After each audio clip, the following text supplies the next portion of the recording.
గౌరవ అందశ్రీ గారు వారిని ఈరోజు మార్నింగ్ 7:20 ప్రాంతంలో గాంధీ హాస్పిటల్ తీసుకురావడం జరిగింది.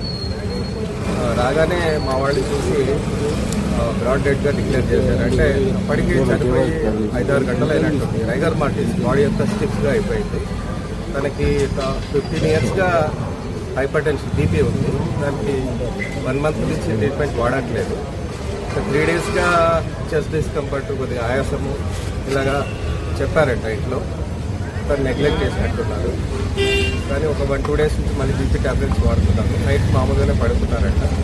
మార్నింగ్ లేచి వాళ్ళ వైఫ్ చూడగానే కింద పడిపోయినారు. రాత్రి ఏం చెప్పి ఉంటుంది, కింద పడిపోయినారు. మేబీ తనకి ఏమైనా చెస్ట్ డిస్కంఫర్ట్ వచ్చి ఆ కటకి ఏమైనా వచ్చి ఉండొచ్చు. రాగానే 6:20 ప్రాంతంలో చూశారంట వాళ్ళు. గాంధీ హాస్పిటల్కి 7:20కి తీసుకొచ్చారు. రాగానే ఇవన్నీ డిక్లేర్ చేశారు. ఏమో డాక్టర్ స్థితి, డాక్టర్ సుందర వీళ్ళు చూసి డిక్లేర్ చేశారు. అంటే మార్నింగ్ 8 గంటలకు అంటే ఇక్కడ ఏ విధంగా అంటే బెడ్రూమ్లోనా ఏం జరిగింది? బెడ్రూమ్ బాత్రూమ్ దగ్గర పడిపోయినారంట. హార్ట్ స్ట్రోక్ అన్న సార్? హార్ట్ స్ట్రోక్ వచ్చింది.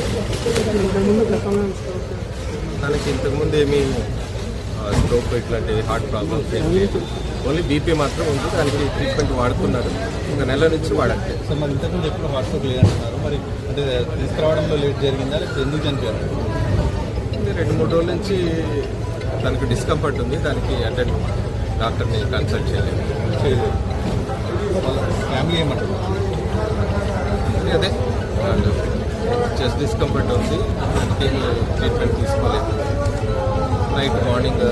నైట్ పడుకున్నారు. మార్నింగ్ లేవగానే పడిపోయినారు. అంటే చనిపోయిన కొద్దిసేపటికి బాడీ మొత్తం స్టిఫ్ అయిందని చెప్తున్నారు. అట్లా జరుగుతున్నారు. జరుగుతుంది.